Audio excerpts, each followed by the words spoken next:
Welcome back.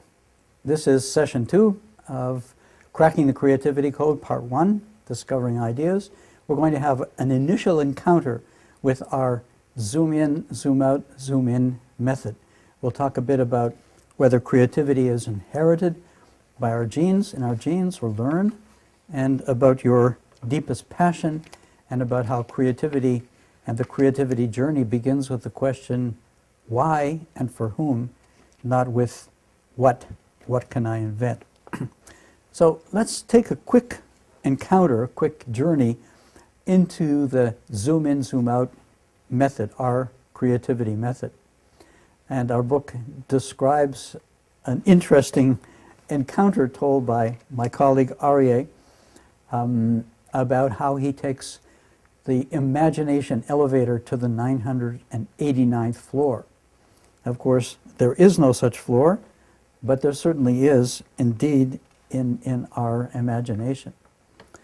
The zoom in, zoom out method for developing and discovering creative ideas is built on a very important premise, and I'm going to stress this in our course on several occasions.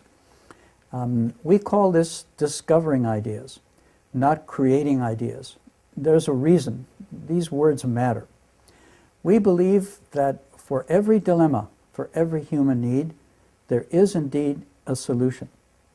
If you believe there is such a solution, then you're far more motivated to discover it than if you begin tackling a hard problem and you say to yourself, probably this problem can't be solved. A little later, I'm going to talk to you about a mathematician who solved a problem that was 350 years old, the Fermat's conjecture problem, and who proved, Fermat, the mathematician, who proved his conjecture was right. But I'd just like to quote Ken Robinson, the educator, the British educator, again, and he makes a very important point. For most of us, the problem isn't that we aim too high and fail. It's just the opposite. We aim too low and we succeed. Aim high, tackle really hard problems, and when you tackle them, absolutely believe that human creativity is so powerful that you will find a solution. You will find a way to widen our range of choices. And as you do this, you will get much, much better at it as time passes.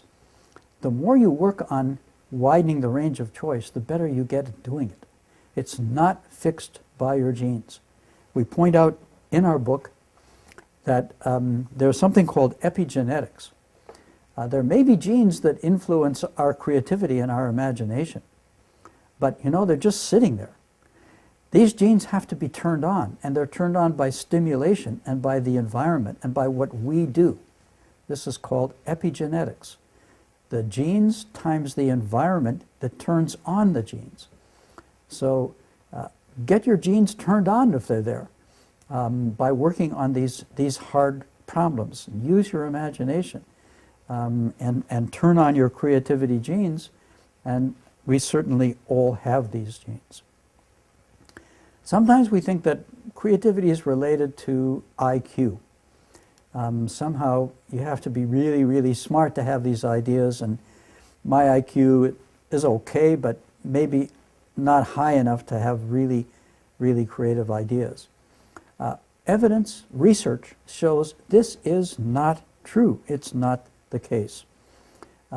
There's research that shows that if you use Torrance's creativity test and you try to find the connection between the lifetime creative accomplishment of adults and their childhood creativity as measured by Torrance, the correlation is very high, much higher than the correlation between the IQ of the child and the lifetime accomplishment of that child as they mature and become adults. Creativity is not IQ.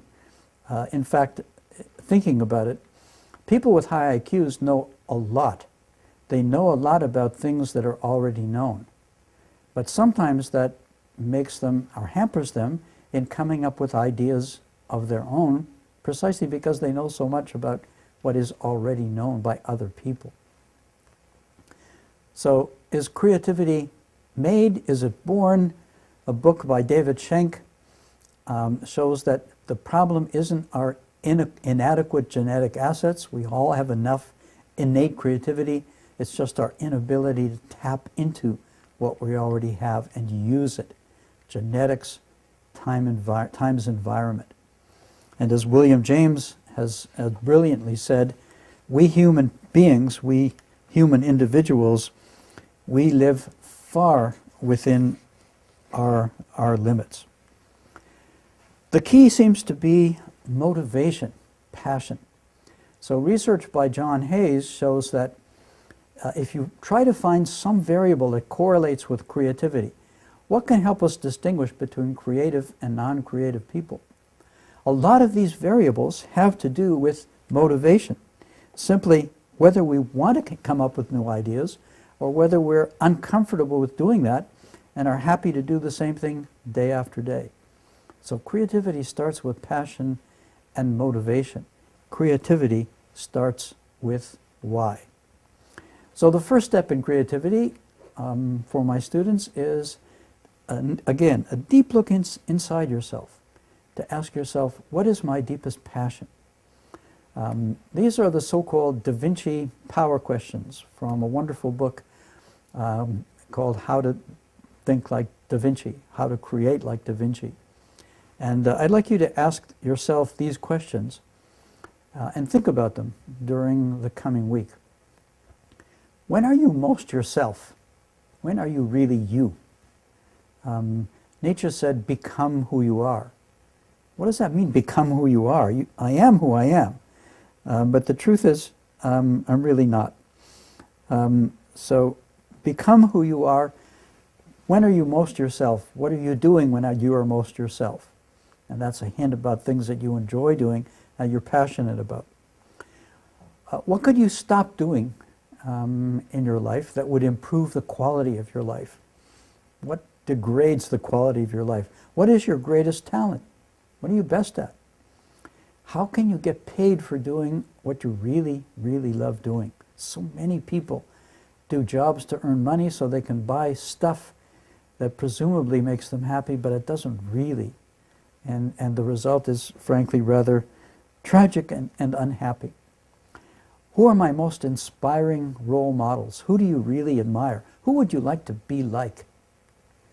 How can you change the world? You can. You can. All of us can. But we have to want to. And what is your deepest passion?